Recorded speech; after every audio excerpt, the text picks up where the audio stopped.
करण्यामागे उद्देश हाच आहे की सुदैवाने भाषा भित्तिक व्यवसाय असल्यामुळे मी शक्यतो सगळ्या पद्धतीचे लहेजे बोलायचा प्रयत्न करतो.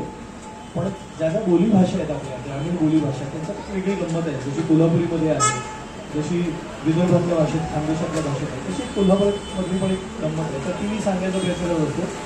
मी एक रोल केला होता नेताजी पालकर, राजा शिवछत्रपती नावाची मालिका होती. अमोल कोल्हे त्याच्यामध्ये शिवाजी महाराजांचा रोल केला होता. त्याच्यामध्ये मी नेताजी पालकर केला होता. तो वास्तविक नेताजी पालकर रायगड जिल्ह्यातले खरं तर, पण ते कॅरेक्टर लिहिताना खूप असं प्रमाण मराठी भाषेत लिहून आलं होतं की राजे आपण प्रातःसमयी गडावरती कूच करूया वगैरे. तर मला असं वाटलं की हे नेताजी पालकर वॉरियर होता, तो ही भाषा बोलणार नाही. तर मी आमचे नितीन चंद्रकांत देसाई, हेमंत देवधर मंडळी होती, त्यांना विचारलं की हे त्या भाषेत मला बोलायचं नाही वाटतं. तर ते म्हणाले आता मग काय करते. मी म्हटलं का एका दिवसात काही मला रायगड जिल्ह्यातली भाषा ग्रामीण बोलता नाही येणार, पण जर आपण थोडी लिबर्टी घेतली तर मी हे कॅरेक्टर कोल्हापूरचं करू. म्हणजे कोल्हापुरात आपण जी पूर्वापार मराठी सिनेमातून ऐकत आलो त्याच्यात. तर नितीन दादा म्हणाला की बोलून दाखव मला काय करशील.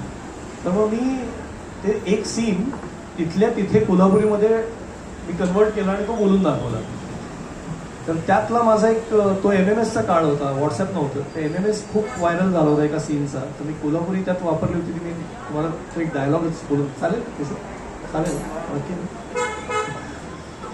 मुलीची परवानगी घ्यायला लागते ती. नंतर गाडीत बसल्यानंतर काय असं वगैरे बोलू शकतो. तर तो सीन असा होता की शंभूराजांना मिर्झा राजांच्या छावणीत पोलीस ठेवलेले शिवाजी महाराजांनी, आणि त्यांचा संरक्षक म्हणून नेताजी पालकर तिथे आहे. आणि एका प्रसंगात दिलेर खान त्या शंभूराजांची चेष्टा करतो, त्यांना चिडवतो की काय तुमचे राजे आणि कसले तुमचे आमचे राज, असं काहीतरी ते होतं. आणि तो शंभूराजांचा अपमान करतो. तर त्यावेळेला नेताजी पालकर तलवार काढतो आणि म्हणतो,